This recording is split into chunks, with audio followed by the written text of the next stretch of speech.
এখানে এই লোকটা একটা চশমা পায়।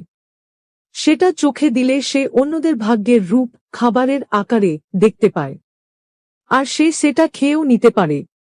তো যখন সে ওই ভিক্ষুকের মাথার ওপর থাকা ভাগ্যটা নিয়ে খেয়ে নেয়, তখন কোনো কারণ ছাড়াই ওই ভিক্ষুকটি নিচে পড়ে যায় এবং মারাত্মক আঘাত পায়।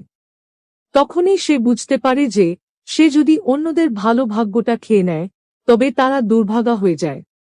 এটা আবার পরীক্ষা করার জন্য সে ওখানে বসে থাকা একটা মেয়ের মাথার ওপরের ভাগ্যটা নিয়ে খেয়ে নেয়। পরের মুহূর্তেই মেয়েটির পোষা কুকুরটি তার হাতে কামড়ে দেয়। এর কারণে লোকটা কেন এত আনন্দ পাচ্ছিল তা জানা নেই। এভাবেই একদিন সে যখন রাস্তা দিয়ে হেঁটে যাচ্ছিল, তখন সে কেবল কিছু পয়সার জন্য পারফর্ম করতে থাকা এক লোকের মাথার ওপরের ভাগ্যটা নিয়ে খেয়ে নেয়। বেচারা ওই লোকের মিউজিক্যাল ইনস্ট্রুমেন্টটাই ভেঙে যায়। এখন তার এই স্বভাবটা এমন হয়ে গেছে যে কেউ যদি তার সাথে ঝামেলা করে বা কিছু বলে, সে তখন ওই ব্যক্তির ভাগ্যটা খেয়ে তাকে দুর্ভাগা বানিয়ে দেয়। তার অহংকার এখন সব সীমা ছাড়িয়ে গেছে। সে যেখানে কাজ করত সেখানকার বসের সাথেই ঝামেলা করে বলে, তোমার এই কাজও চাই না, চাকরিও চাই না, এই ধরনের আলতুফালতু কথা বলে সে চলে যায়। এখন বাড়ি যাওয়ার জন্য সে একটা বাসে ওঠে। তখন একজন যাত্রী তাকে ধাক্কা দিয়ে তাড়াহুড়ো করে সামনে চলে যায়। সে কি এখন চুপ থাকবে? তখনই সে ওই লোকের মাথার ওপর থাকা গোল্ডেন লাখটা সোনার ভাগ্য নিয়ে খেয়ে নেয়।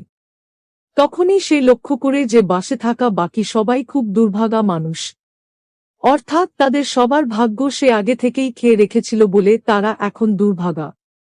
সামনে যে একটা বড় বিপদ আসতে চলেছে সেটা বুঝতে না পেরে লোকটা শুধু হেসেই যাচ্ছিল। তখনই সে বুঝতে পারে যে সবাই যদি এক জায়গায় থাকে তবে তার অর্থ কি। তার মানে বড় কোনো বিপদের ঘটনা ঘটতে চলেছে। এটা বুঝতে পেরে সে বাস থামানোর জন্য ড্রাইভারের কাছে যায়। ড্রাইভার কে ছিল জানেন?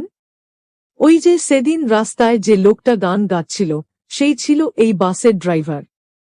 তো এখন বাসের অ্যাক্সিডেন্ট হওয়া নিশ্চিত, এই ভেবে সে প্যানিক হয়ে বাস থামানোর চেষ্টা করার সময় বিপরীত দিক থেকে আসা একটা গাড়ির সাথে ধাক্কা লেগে অ্যাক্সিডেন্ট হয়ে যায়।